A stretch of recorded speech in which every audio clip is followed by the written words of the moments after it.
ETF index mutual funds నేర్చుకుని stock మార్కెట్లో రాణించాలనుకుంటున్నారా? వెంటనే ఈ నెంబర్కి కాల్ చేయండి. నమస్తే, సుమన్ టీవీకి స్వాగతం. ప్రస్తుతం మనతో ఉన్నారండి ప్రముఖ ఆధ్యాత్మికవేత్త, జ్యోతిష్య సామ్రాట్ మాడుగుల శివప్రసాద్ గురు గారు. 28వ తేదీ రాఖీ పౌర్ణమి. రాఖీ అంటే అప్పట్లో అసలు ఏంటిది? మనం అంటే ఇప్పుడు వెండి రాఖీలు, బంగారు రాఖీలు, రకరకాల రాఖీలు, దీంట్లో మళ్ళా వాళ్ళకి అది కావాలి, వీళ్ళకి ఇది కావాలి. ఓ అమ్మో, అసలు రాఖీ అంటే అప్పట్లో ఏమిటి, ఎలా కట్టేవారు, దీనికి ఉన్న విలువ ఏంటి అనేది గురుగారిని అడిగి తెలుసుకుందాం. నమస్తే గురుగారు. ఆశీర్వచనం తల్లి. నేను అన్నట్టు రాఖీ పౌర్ణమి అంటే పెద్ద హడావిడి అయిపోతుంది గురుగారు. ఆ వెండి రాఖీలు వచ్చాయి, బంగారు రాఖీలు వచ్చాయి, రకరకాల రాఖీలు వచ్చేసాయి. వీటి వల్ల కూడా కొన్ని ఫ్యామిలీస్లలో అరే వాళ్ళకైతే మంచి రాఖీ, మాకైతే ఇలాంటి రాఖీ అనే ఇష్యూస్ కూడా జరుగుతూ ఉంటాయి. అవును. అసలు రాఖీ అంటే ఏంటి, అప్పట్లో ఎలాంటివి కట్టేవాళ్ళు, వేటిల్ని రాఖీ అంటారు? శ్రీ మహాగణాధిపతయే నమః. ఐం మహాసరస్వత్యే నమః. శ్రీ లలితాంబికాదేవియే నమః. శాస్త్రము అనేటువంటిది ముందు ప్రామాణికం అవుతుంది. అయితే మనకు నిజము కావాలన్నా ఆర్భాటము కావాలన్నా అనేటువంటి దానికి మనం తెలుసుకోవాల్సినటువంటి ఆవశ్యకత నేటి సమాజానికి చాలా ఉంది. నిజానికి రాఖీ పౌర్ణమి, రక్షాబంధన్ అనేటువంటి పదం మనం వాడుతున్నాం. ఈ రక్షాబంధన్ అనేటువంటిది ఏమిటి రక్ష అంటే, పుట్టింట్లోనే మామూలుగా మనం ఇంకా చెల్లెళ్ళు, ఆడపడుచులు సహజముగా మామూలుగా స్త్రీకి చిన్నతనంలో తండ్రి, వయస్సు వచ్చిన తర్వాత భర్త, వృద్ధాప్యములో కొడుకు అనేటువంటిది పితా యవ్వను కౌమారి ఇట్లా చెప్పుకుంటూ వస్తారు. తండ్రి ఎప్పుడు సంరక్షణ, భర్త ఎప్పుడు సంరక్షణ, కొడుకు ఎప్పుడు సంరక్షణ. అసలు సంరక్షణ అనేది ఏమిటి? అది ఎక్కడ కోపము ప్రతి వాళ్లకు అంటే, స్త్రీ ఎవరి సంరక్షణలోనో ఒక సంరక్షణలో ఉండాల్సిందేనా జీవితం అంతా అనేటువంటి ఇది అనుకుంటూ ఉంటారు. మనము ఎందుకు ఉండాలి అనేటువంటిది ఒక చిన్న లాజిక్. ఇంట్లో బీరువా నిండా డబ్బు పెడుతున్నాము, ధనలక్ష్మి అంటున్నాము. కాపలాగా ఎందుకు మనం తలుపులు వేసుకుంటున్నాం? మరి తెరిచి పెట్టుకోవచ్చుగా. ఎందుకు బ్యాంకుల దగ్గర, రిజర్వ్ బ్యాంకుల దగ్గర అన్ని చోట్ల ఉంటున్నారు? తెరిచిపెట్టేసుకోవచ్చుగా. ఎందుకు మాకు సంరక్షణ, ఎందుకు మాకు అని అనుకోవచ్చు కదా. అలా కాదు. ఎందుకంటే ధనము కంటే విలువైనటువంటి వ్యక్తి స్త్రీ కాబట్టి, స్త్రీని కాపాడుకోవాల్సినటువంటి బాధ్యత అందరి మీద ఉంటుంది కాబట్టి సంరక్షణ అవసరం. సంరక్షణ అంటే వీళ్ళు వాళ్ళని పోషిస్తారని కాదు దాని అర్థం, రక్షించబడటం అనేది. అటువంటి రక్షణలో భాగంగానే రక్షాబంధన్ అనేటువంటిది వచ్చింది. ఎందుకు అంటే, ప్రతి సంవత్సరము ఇలా రాఖీ పౌర్ణమి అనేటువంటిది, పౌర్ణమి నాడే రక్షాబంధన్ రావడానికి గల కారణం ఏమిటి అంటే, నిండు మనస్సుతో హృదయపూర్తిగా ఆ అమ్మాయి, అన్న కావచ్చు, తమ్ముడు కావచ్చు, వాళ్ళ యొక్క శ్రేయస్సు కోరుకోవటం, వాళ్ళు పరిపూర్ణంగా బాగుండాలి, నిరంతరము సంతోషంగా ఉండాలి. కోపం వచ్చినప్పుడు తిట్టుకుంటారు, అన్నా చెల్లెళ్ళు, అక్క తమ్ముడు ఒక మాట అనుకుంటారు. కానీ పుట్టినిల్లు 90 ఏళ్ళు వచ్చినా, 99 ఏళ్ళు వచ్చినా, 100 ఏళ్ళు వచ్చినా నా పుట్టిల్లు అనేటువంటిది బాగుండాలి అనే కోరుకుంటుంది స్త్రీ. కానీ ఎప్పుడూ పుట్టినిల్లు ఇబ్బందుల్లో ఉండాలని కోరుకుంటుంది. అటువంటి స్త్రీమూర్తికి రక్షాబంధన్ అంటే మన శ్రేయస్సు కోసం మనకు ఆమె కడుతున్నాం, ఆమె కడుతోంది. ఈ రక్ష ఎందుకు కడుతూ ఉన్నది అంటే, మీరు బాగుండండి, చల్లగా ఉండండి అని కోరుకున్నటువంటి దానికి మనము ఏదైనా ఇవ్వవచ్చు మన శక్తి కొద్ది.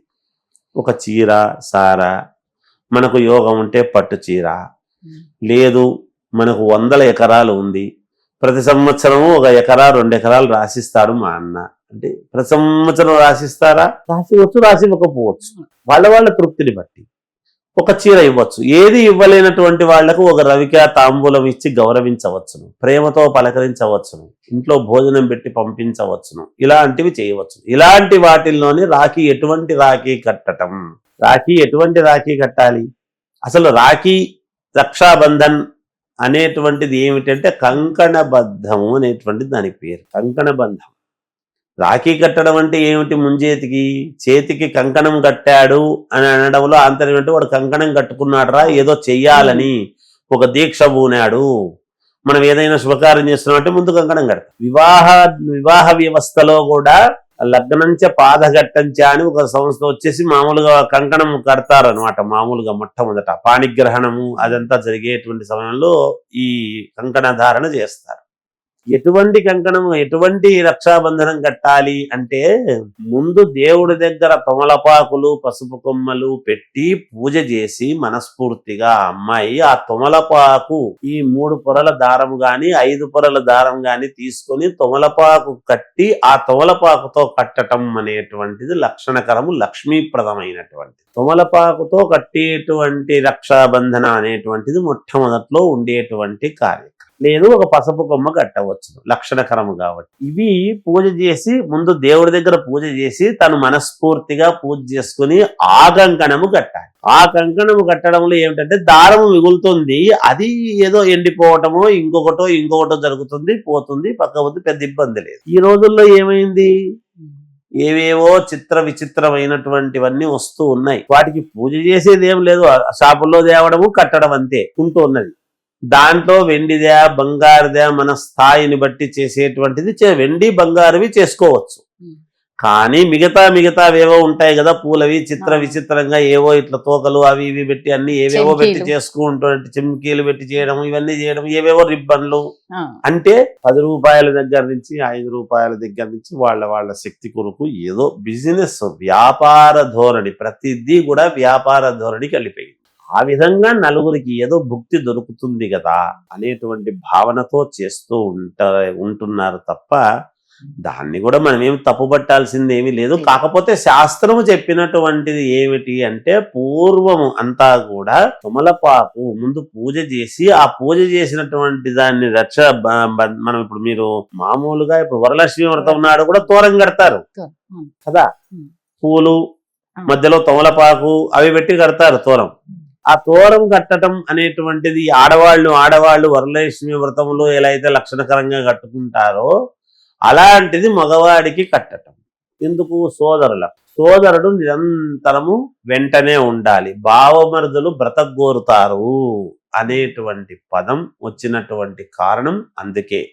నా చెల్లెలు బాగుండాలి, మా బావ బాగుండాలి అనేటువంటి కోరిక వీళ్ళు ఎప్పుడైతే కోరతారో వీడి భార్య కూడా ఇంకొకరికి చెల్లెలు, వాళ్ళు వీళ్ళను గౌరవించుకోవటము, వీళ్ళను గౌరవించుకోవటము, వాళ్ళ ఆడపడుచును గౌరవించుకోవటము, వాళ్ళ ఆడపిల్లను గౌరవించుకోవటం అనేటువంటిది ఇది ఒక సాంప్రదాయం, చైన్ లింక్. తద్వారా మానవ సంబంధాలు మెరుగుపడటానికి, ఒకరికి ఒకరు సహకారముతో జీవనము గడపటానికి పుట్టినింటి నుంచి ఆడపిల్లకు కొన్ని హక్కులంటే ఏవో నిరంతరము ఏదో ఆస్తులు వాటి మీదనే అని కాదు, ప్రేమ అనురాగాల మీద ఉండేటువంటి హక్కుతో ఒరే నాకు అది కావాలరా అన్నయ్య ఇది కావాలరా అని అడిగేటువంటి హక్కు అనుకుంటుంది. ఇవ్వగలిగితే ఇవ్వవచ్చును తమాషాగా, లేకపోతే లేదు. కానీ నిరంతరము రాకపోకలు అనేటువంటివి ఉండి అందరూ సంతోషంగా భోజనాదులు స్వీకరించి ఆనందముగా జీవితాన్ని గడపటానికి ఇలా చేసుకుంటే వాళ్ళ యొక్క తల్లిదండ్రుల మనస్సు అటువంటి వాళ్ళు సంతృప్తి చెందుతారు, వీళ్ళు సంతృప్తి చెందుతారు. అబ్బా నా బిడ్డను నా కొడుకులు పిలిచి గౌరవించినారు బిడ్డ అల్లుణ్ణి అనేటువంటి ప్రేమతో వీళ్ళు ఆనందముగా ఉంటారు. ఆనందమే ఎప్పుడు కూడా, సంతోషమే సగం బలం అన్నారు. ఆ సంతోషం ఎప్పుడొస్తుంది? తన కడుపున పుట్టినటువంటి పిల్లలు ఒకరినొకరు సంతోషముగా ఆనందముగా అరమరికలు లేకుండా జీవితం సాగిస్తూ ఉన్నప్పుడు కదా వస్తుంది. అందుకే అలా శాస్త్రములో చెప్పబడినటువంటిది ఆ తొమలపాకు గాని పసుపు గాని అక్కడ పసుపు కొమ్మ గాని పెట్టి పూజ చేసి తర్వాత తోరానికి పూజ చేసిన తర్వాత అన్నలకు కట్టటం అనేటువంటిది, తమ్ముళ్ళకైనా అన్నలకైనా కట్టటము. తద్వారా వాళ్ళ యొక్క రక్ష కోరుకోవడం, ఒరే నువ్వు నాకు ఎప్పుడు జీవితాంతం ఇలాగే ఉండాలి, నేను ఇలాగే కట్టాలి, నువ్వు ఇలాగే కట్టించుకోవాలి, నువ్వు ఇలాగే నాకు చేదోడు వాదోడుగా ఉండాలి, నేనున్నాక నీకెందుకు అనేటువంటి పదం, నేనున్నా చెల్లి నీకేం ఇబ్బంది లేదు, మా అన్నున్నాడు నాకేమిటి అనేటువంటిది రావాలి అనేటువంటి దాంతో చేసినటువంటి కార్యం. ఏ రాఖీ కొన్నా కూడా ఫస్ట్ గురుగారు చెప్పినట్టు భగవంతుడి దగ్గర పెట్టి అది ఖచ్చితంగా కట్టుకోవాలి అంటున్నారు.